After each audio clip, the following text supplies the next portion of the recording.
Hello everyone, welcome to Knowledge of Law. In this video we talk about new IBC means भारतीय नए संहिता 2023 की बात कर रहे हैं।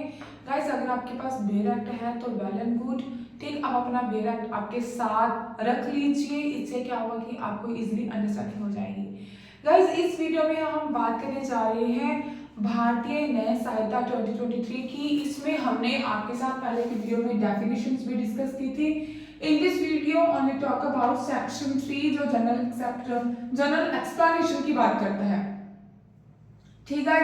जनरल एक्सप्लेनेशन की बात करता है। इसमें कुछ इंपॉर्टेंस जो हमारी डेफिनेशंस है जो मेंशन की गई है, थोड़ी थोड़ी चीजें, ठीक। डेफिनेशंस का तो इन्होंने ऑलरेडी हमारा अलग से बना दिया था सेक्शन 2 में। जनरल एक्सप्लेनेशन में देखते हैं कि कौन कौन सी चीजों को इन लोगों ने हमारे साथ डिस्कस किया है सेक्शन 3 में, ठीक। Now let's start section 3। तो गाइस इसका सबसेक्शन 1 देखते हैं। Through out this Samhita every definition of an offense, every penal provision and every illustration of every such definition or penal provision shall be understood subject to the exceptions contained in the chapter entitled General exceptions, though those exceptions are not repeated in such definitions, penal provision or illustration।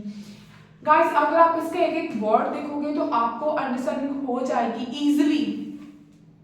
इसमें यही बोला गया है कि अगर इसमें इस संहिता में, ठीक, एवरी डेफिनेशन हो ऑफ एन ऑफेंस, कोई भी ऑफेंस हो, एवरी कोई भी पीनल प्रोविजन हो, या फिर कोई एवरी इलस्ट्रेशन, कोई भी इलस्ट्रेशन हो, illustration of such definition, each and every definition की कोई इलस्ट्रेशन है या फिर कोई पीनल प्रोविजन है, शायद उसे क्या समझा जाएगा, एक्सेप्शन कंटेन, उस चीज को जनरल एक्सेप्शन ही माना जाएगा। इस चीज को बार बार रिपीट इस संहिता में आगे नहीं किया जाएगा, ठीक। कोई डेफिनेशन है, कोई इलस्ट्रेशन है, किसी डेफिनेशन की कोई इलस्ट्रेशन है, जहां कोई पीनल प्रोविजन है, इसमें क्या क्या माना जाएगा, उसे एक जनरल एक्सेप्शंस में ही इंक्लूड किया जाएगा, उसे बार बार रिपीट नहीं किया जाएगा।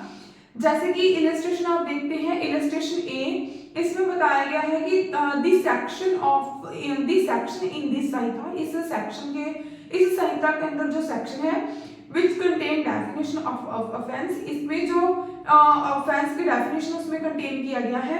Do not express that a child under 7 years of age cannot commit such offense, but the definition are to be understood subject to the general exceptions which provides that nothing shall be an offense which is done by a child under 7 years of age, ठीक है guys.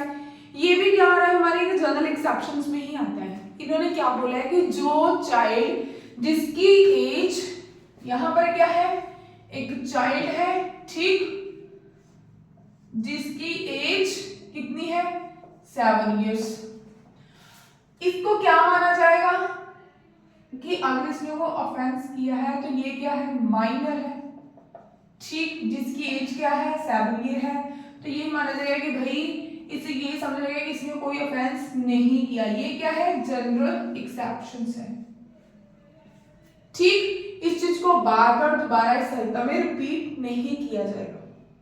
आप ऐसे illustration देखोगे तो आपको easily understanding हो जाएगी कि कौन सा सेक्शन किस चीज की बात कर रहे हैं गाइस। अगर हम इसकी बी की बात करें तो इसमें ये बोला है, ये आप खुद एक बार रीडिंग करना, फिर हमें बताना है कि आपको अंडरस्टैंडिंग हुई या नहीं हुई, ठीक। सबसेक्शन 2 की बात करूं, every expression which is explained in every part of this Samhita is used in every part of this Samhita is in conformity with the explanation। ये कुछ खास नहीं है। सबसेक्शन 3 में क्या बात करते हैं, when property is in the possession of a person, spouse, clerk or servant on account of that person, it is in that person's possession with the meaning of this संहिता। अगर कोई प्रॉपर्टी है, ये क्या है, एक पर्सन है, ठीक, ठीक, ये बहुत बढ़िया भाई, क्या आप मान लो बिजनेसमैन पर्सन है, बिजनेसमैन है, इसकी जो वाइफ है, मैंने डब्ल्यू लिख दिया, जो भी इसकी प्रॉपर्टी है अगर वो वाइफ की पोजेशन में है, सर्वेंट की पोजेशन में है या फिर क्लर्क, ये क्या है, प्रॉपर्टी है, ठीक, क्लर्क की पोजेशन में है, इसे क्या कंसिडर किया जाएगा, इसी पर्सन की है, ऑनर ऑफ दिस पर्सन। इस प्रॉपर्टी का ऑनर कौन है, ये वाला पर्सन। ये कहां पर बताया गया है, हमारे सेक्शन 3 सब सेक्शन 3 में, ठीक। इसकी एक्सप्लेनेशन को हम आपके साथ रीड आउट कर देते हैं। बोल रहे हैं कि ए पर्सन एम्प्लॉयड टेम्परेरी और an a particular occasion in the capacity of a clerk or servant is a clerk or servant with the meaning of this subsection. इस सबसेक्शन में यही बोला गया है कि एक्सप्लेनेशन में बताया गया है कि अगर कोई एम्प्लॉई है, जहां तो क्या है, किसी ओकेजन के लिए, किसी पर्टिकुलर टाइम के लिए, ठीक, या फिर कोई टेम्परेरी टाइम के लिए उसे रखा गया है, ठीक, या फिर किसी पर्टिकुलर माना गया कि आपको जस्ट यही काम करना है। मान लो ये वाला कोई सर्वेंट है, बी नाम का कोई पर्सन है, ठीक, इसे अपॉइंट किया गया कि भाई आपको ये वाली कोई मैरिज है, ठीक, इसी के लिए आपको रखा गया है, जस्ट इसी की डीलिंग के लिए। जब तक ये मैरिज नहीं होती तो आपकी यही ड्यूटी होगी कि आपको मेरे साथ रहना है, आपको जो गाड़ी वगैरह होगी वो मेरी आपके पोजेशन में होगी, ठीक। तो इस ओकेजन के लिए भी अगर ये गाड़ी यूज कर रहा है किसी अपने पर्सनल काम के लिए या कुछ भी, तो गाइस अगर उसमें कुछ होता है तो वो इसी की लायबिलिटी मानी जाएगी, इसी की वो प्रॉपर्टी मानी जाएगी, ठीक। चाहे कोई एम्प्लॉई है, चाहे वो टेम्परेरी टाइम के लिए है या फिर वो किसी पर्टिकुलर ओकेजन्स के लिए है, वो क्या माना जाएगा, सबसेक्शन 3 में ही इंक्लूड होगा कि वो प्रॉपर्टी उसी पर्सन की है, ठीक। तो फोर्थ में देखते हैं subsection 4, in every part of this site except where a contrary intention appear from the context words which refer to acts done extend also to illegal omissions. Guys ये कुछ ज्यादा इंपॉर्टेंस नहीं है। नेक्स्ट हम देखेंगे common intention must be important.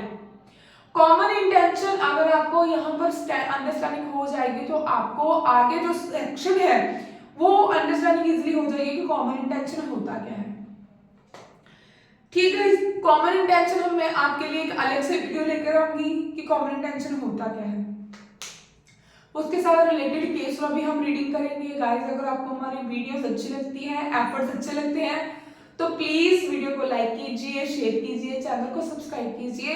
अगर आपके पास कोई और भी डाउट है तो please let do comment in the comment box. अगर आप हमारे साथ कोई और लॉ को शेयर करना चाहते हो, आप चाहते हो कि हम कोई और सब्जेक्ट आपको पढ़ाएं जो आप चाहते हो, तो गाइस वो भी आप हमें नीचे कमेंट में बता सकते हो। I will try my best, हम ट्राई करेंगे कि हम वो भी आपके साथ शेयर करें। Thanks for watching.